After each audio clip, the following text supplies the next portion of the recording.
एक लंबे अंतराल के बाद फिर से आप सभी का इस चैनल पर इस बुलेटिन में बहुत-बहुत स्वागत है, क्योंकि काफ़ी दिनों से वीडियो आप तक नहीं पहुँच पा रहा था। लगभग 10-15 दिन से वीडियो नहीं आ पा रहा था। लेकिन आज फिर से मैं आपके साथ जुड़ा हूँ और जब भी मैं आपके साथ जुड़ता हूँ, कोशिश करता हूँ कि अपडेट को आप तक पहुँचाऊँ और संभावनाओं के परिणाम स्वरूप आप तक जानकारी देने की कोशिश करूँ कि आगामी समय में ये परिस्थितियाँ मौसम के लिहाज से देश भर में रह सकती है। फिलहाल अरब सागर पर आगामी समय में सक्रियता बढ़ रही है और सिस्टम के बनने को लेकर भी उम्मीदें काफ़ी ज़्यादा बढ़ गई है। ऐसे में लगातार जिस तरह से मैं नज़र तो रखता हूँ मौसम की जानकारी पर, इसके अलावा मौसम के अपडेट पर मेरी नज़र बनी हुई है। मौसम में अगर कोई भी बदलाव होता है तो मैं तुरंत अपडेट करने की कोशिश करता हूँ। लेकिन पिछले 10-15 दिनों से नहीं पहुँचा पा रहा था, उसके लिए क्षमा चाहूँगा। लेकिन फिर से मैं आपके साथ जुड़ा हूँ और इस बार अपडेट कुछ बड़ा है। फिलहाल ये अपडेट मैं आपके लिए लेकर आया हूँ और आप स्क्रीन के सामने मॉडल में देख सकते हैं कि जिस सिस्टम की मैं बात कर रहा हूँ अरब सागर में बनने वाले, उस सिस्टम को लेकर भी उम्मीदें बढ़ गई है और जैसा कि तमाम मॉडल ये दिखा रहे हैं, जीएफएस मॉडल की माने या फिर कई सारे ऐसे मॉडल हैं जो लगातार अरब सागर में सिस्टम के बनने को लेकर आगाह कर रहे हैं। इस समय सिस्टम कब तक बनेगा, क्या उम्मीदें हैं सिस्टम के बनने को लेकर और क्या संभावना है भारत के राज्यों में बारिश की संभावनाओं को लेकर? चलिए जानते हैं इस वीडियो में और बात करते हैं बारिश की संभावनाओं की, इसके अलावा देश के ऊपर बढ़ते इस खतरे को लेकर उम्मीदें और संभावनाओं की।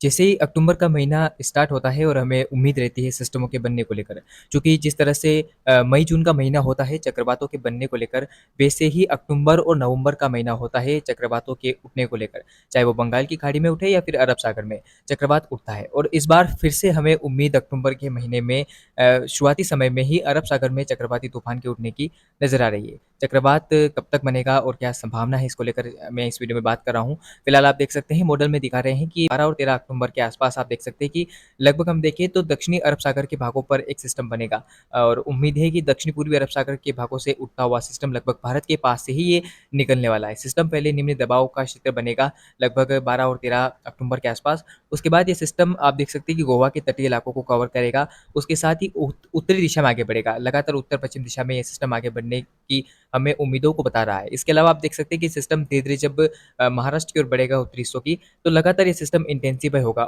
अरब सागर में बनने वाला ये सिस्टम प्रभावी होगा, इसके अलावा साथ ही साथ एक भीषण चक्रवाती तूफ़ान का रूप भी ले सकता है। इसको लेकर हमें संभावनाएँ काफ़ी ज़्यादा नज़र आ रही है। तो अब मैं आपको आगे दिखा ही रहा हूँ कि किस तरह की परिस्थितियाँ यहाँ पर आप देख सकते हैं बन सकती है। तो आप देखिए किस तरह से नमी यानी कि हवाओं की दिशा आप देखिए, देख सकते हैं कि दक्षिण-पूर्वी इलाकों से चल रही है और दक्षिण की तरफ से आने वाली हवाएँ लगातार उत्तर की ओर सिस्टम को धकेलने में मदद कर रही है। तो ऐसे में उम्मीद है कि सिस्टम लगातार उत्तर-पश्चिम दिशा में आगे बढ़ सकता है। अब आप देख सकते हैं 15 अक्टूबर की स्थिति कि 15 अक्टूबर को किस तरह से संभावनाएँ नज़र आ रही है। आप देखिए किस तरह से सिस्टम जो है लगातार उत्तर-पश्चिम दिशा में आगे बढ़ रहा है और धीरे-धीरे इस सिस्टम का प्रभाव महाराष्ट्र के अधिकांश भागों पर नज़र आने लगेगा। इसके साथ ही ये सिस्टम गुजरात को भी प्रभावित करता हुआ नज़र आएगा।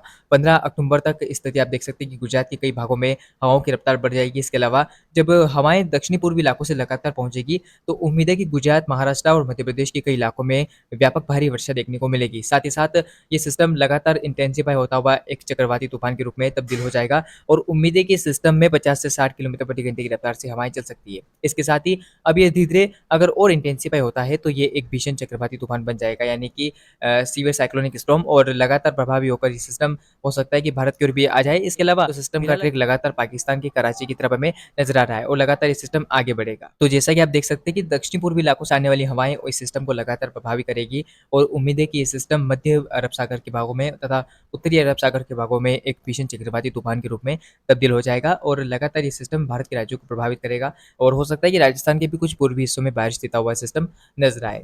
फिलहाल ये अपडेट था इस साइक्लोन से जुड़ा हुआ। साइक्लोन का इफेक्ट अब भारत के मानसून पर जल्द पड़ने वाला है, क्योंकि मानसून की वापसी तो लगभग हो रही है, लेकिन दक्षिण भारत से मानसून अभी वापसी नहीं कर पाया है और अब जब ये सिस्टम आया है तो अब ये सिस्टम हो सकता है कि मानसून की वापसी में और विलंब कर दे और दक्षिण भारत में मानसून की वापसी में विलंब हो सकता है। हालाँकि उत्तर-पूर्वी भारत के राज्यों से, इसके अलावा पूर्वोत्तर भारत के राज्यों से जल्द ही मानसून की वापसी होने की संभावना हमें नज़र आ रही है।